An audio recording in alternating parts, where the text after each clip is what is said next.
আমি বলতে পারেন যদি আরবি কেউ অর্থ সহ জানে ভালো, অর্থ সহ যদি জানে তো আরবি বলবে, আর অর্থ না জানলে আরবি না বলে বাংলা বলবে, এটা উত্তম। কি বলবে?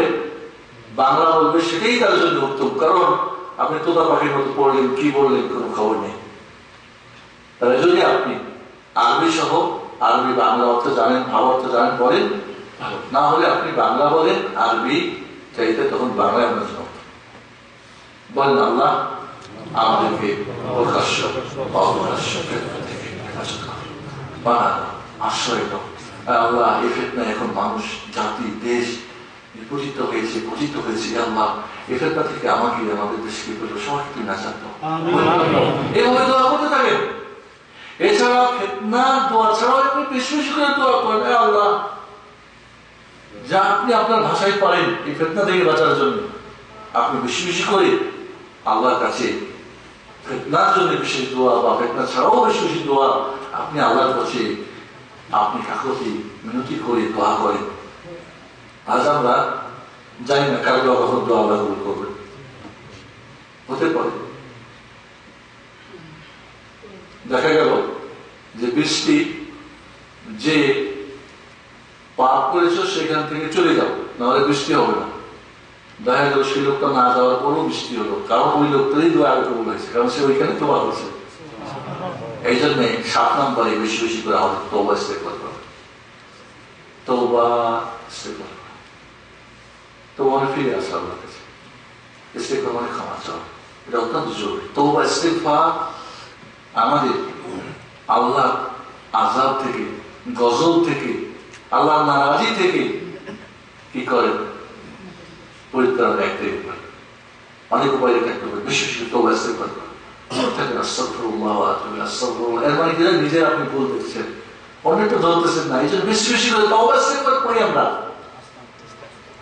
বলতে থাকেন এইভাবে বেশি বেশি করে রাসূলের প্রতি দুরূদ পাঠ করে। এগুলো সবই নফল ইবাদতের মধ্যে আসবে, যেটা আমাদের ঈমান বাড়াবে। এছাড়া আরো যেটা আমাদের করা দরকার অত্যন্ত জরুরি, সেটা কি আখিরাতকে স্মরণ করা, দুনিয়ার চেয়ে আখিরাতকে বড় মনে করে। যদি এই দুনিয়ায় ফিতনায় আপনি পাচ্ছেন না, আপনাকে হাসতে হাসতে বা আপনার কিছু করা হচ্ছে, এক্ষেত্রে আপনি আল্লাহর কাছে আখিরাতে চান। আপনার সম্পদ নেওয়া হচ্ছে, পাচ্ছেন না, আল্লাহর কাছে আখিরাতের জন্য। এই জন্য আমরা আখিরাতকে প্রাধান্য দিই। আমরা কিন্তু দুনিয়াকে প্রাধান্য দিই না, দুনিয়া আমাদের সঙ্গে আমরা প্রতিযোগিতা করে যাই। কিন্তু যখন আখিরাতকে আমরা প্রাধান্য দিব, ওদের ব্যাপার নিয়ে আমাদের এত মাথার ব্যথা হবে না। আমরা আখিরাতের এগুলোকে মনে রাখতে হবে যে যারা আখিরাতের দিকে দৌড়ায় তারা সামনে দৌড়ায়, আর যারা দুনিয়ার দিকে দৌড়ায় তারা পিছন দিকে দৌড়ায়। যে দৌড়িয়ে ফার্স্ট হবে 1 কেজি স্বর্ণ পাবে, এরপর পিছন দিকে দৌড়লে জিন্দগি পাবে।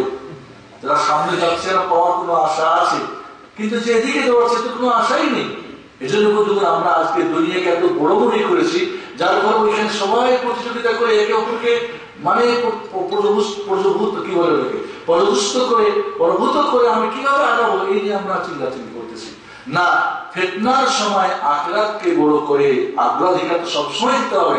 ফিতনার সময় আপনি বিশেষ করে আখিরাতকে আপনার অধিকার দেন, দুনিয়াকে সালাম দেন। আলী রাদিয়াল্লাহু তাআলা আনহু বলতেন, দুনিয়া তোমার আমার পরিবার, তবে আমার কিন্তু তোমার প্রয়োজন নেই। তালাক তোকে সালাসাত লা রাজাতা ফি, তোমাকে আমি 3 তালাক দিলাম, যার কোনো কি নাই, রাজার তালাক নাই, ফেরতযোগ্য তালাক না, 3 তারিখে পায় না, খালাস, যাও, তোমার আমার দরকার নেই। তুমি আমাকে চাইলে আমি তোমাকে চাই না। আজ আমরা দুনিয়াকে আখিরাতকে তালাক দিয়ে দুনিয়ার জন্য পিছনে ছুটতেছি, নাউজুবিল্লাহ। এবং যখনই একজন লোক ফিতনার সময় আখিরাতের কথা অগ্রাধিকার দেবে, সবসময় দিতে হবে, এই মুহূর্তে বিশেষ করে, তখন সে ফিতনা থেকে বাঁচতে পারবে। আর এই জন্য আর একটা পয়েন্ট এখানে যোগ করে, মৃত্যুকে বেশি বেশি করে স্মরণ করা। মৃত্যুই কিন্তু আখিরাতের প্রথম মঞ্জিল, ঠিক না? আর মৃত্যুর পরে আপনি যেটা শুরু হবে সেটা হলো কবর। তাহলে আপনি মৃত্যুকে স্মরণ করেন। আল্লাহ নবী আলাইহিস সালাম বলছেন, তোমরা কি করো, বেশি বেশি করে মৃত্যুকে স্মরণ করো, যে তোমাদের সমস্ত আশা ভরসা আর মজা সবকিছু কি করে দিবে। আজ আমরা কিন্তু ভুল করে মৃত্যুকে স্মরণ করি না, ভুল করি। এবং মৃত্যু সবচেয়ে মানুষের নিকটের জিনিস, ঠিক না? একটা নিকটের কোন জিনিস আছে?